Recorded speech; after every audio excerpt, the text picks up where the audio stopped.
पश्चिम बंगाल की राजनीति में वो हो गया है जिसकी कल्पना भी शायद कुछ समय पहले तक किसी ने नहीं की थी। वो सचिवालय, वो नाबान जो कभी ममता बनर्जी का अभेद किला माना जाता था, आज वहां पर भारतीय जनता पार्टी की शुभेंदु अधिकारी की सरकार ने एक ऐसा चक्रव्यूह रच दिया है जिसने पूरे देश के सियासी गलियारों में भूकंप ला दिया है। जी हाँ, एक या दो नहीं बल्कि पूरे 35 मंत्रियों ने एक साथ शपथ ली और एक ही झटके में बंगाल की पूरी सत्ता का चेहरा बदल गया।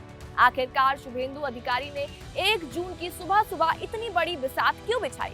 क्यों अचानक 35 चेहरों को लाल बत्ती सौंप दी गई? आज हम आपको एक एक मंत्री का नाम, उन्हें मिला पद और इस महा फैसले के पीछे वो इनसाइड स्टोरी बताएंगे जिसे सुनकर आपके होश उड़ जाएंगे।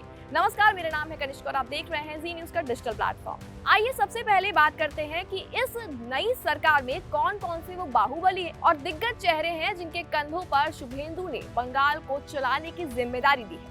इस कैबिनेट विस्तार में कुल मिलाकर 13 बड़े कैबिनेट मंत्रियों को मुख्य कमान दी गई है, जिसमें मुख्यमंत्री शुभेंदु अधिकारी के अलावा पहले से मौजूद निशित प्रामाणिक, दिलीप घोष, खुदीराम टुडू और अग्निमित्रा पॉल जैसे भारी भरकम नाम शामिल हैं।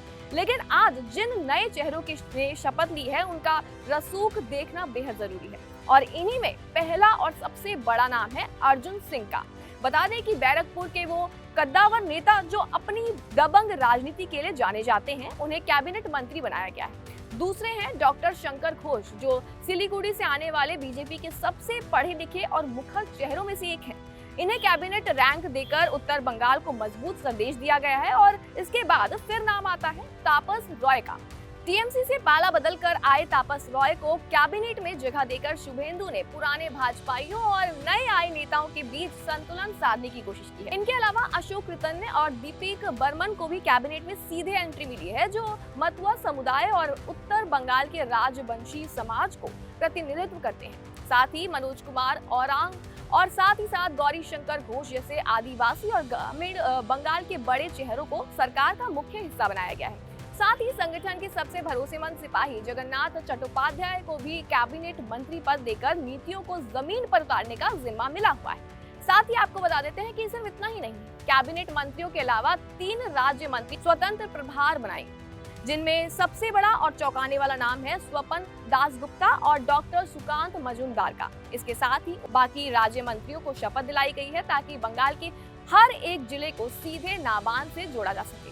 अब सवाल उठता है कि आखिरकार हर एक मंत्री को चुन चुनकर ये पद क्यों दिए गए हैं?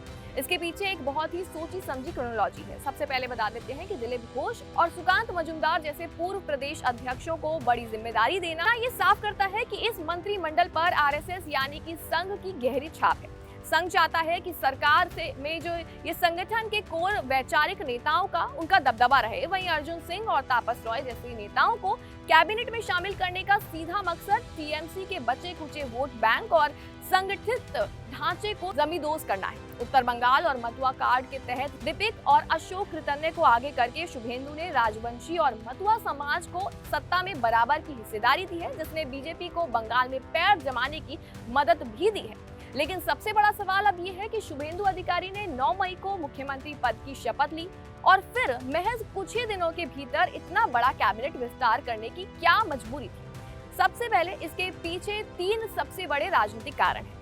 सबसे पहला कारण है कि ममता के गढ़ में अपनी पकड़ मजबूत करना।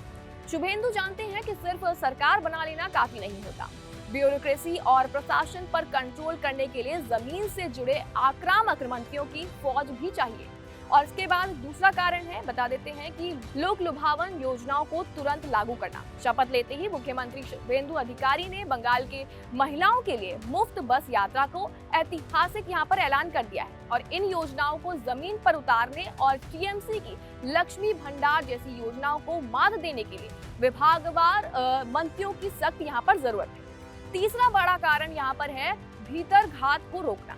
जब किसी राज्य में सत्ता परिवर्तन होता है तो विधायकों की उनमें यहाँ पे उम्मीदें काफी ज्यादा बढ़ जाती हैं। शुभेंदु ने 35 मंत्रियों की जंबो कैबिनेट बनाकर यहाँ पर पार्टी के भीतर किसी भी तरह के असंतोष की गुंजाइश को पूरी तरह से खत्म कर दिया है।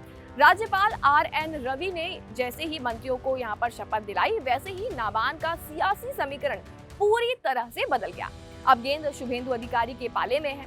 मुफ्त बस सेवा के बाद ये 35 मंत्री मिलकर बंगाल की जनता के लिए पिटारे से क्या और निकालने वाले हैं, इस पर पूरे देश की नजरें टिकी हुई। और क्या शुभेंदु अधिकारी का ये मास्टर स्ट्रोक बंगाल में बीजेपी के शासन को यथाकथित कर पाता है?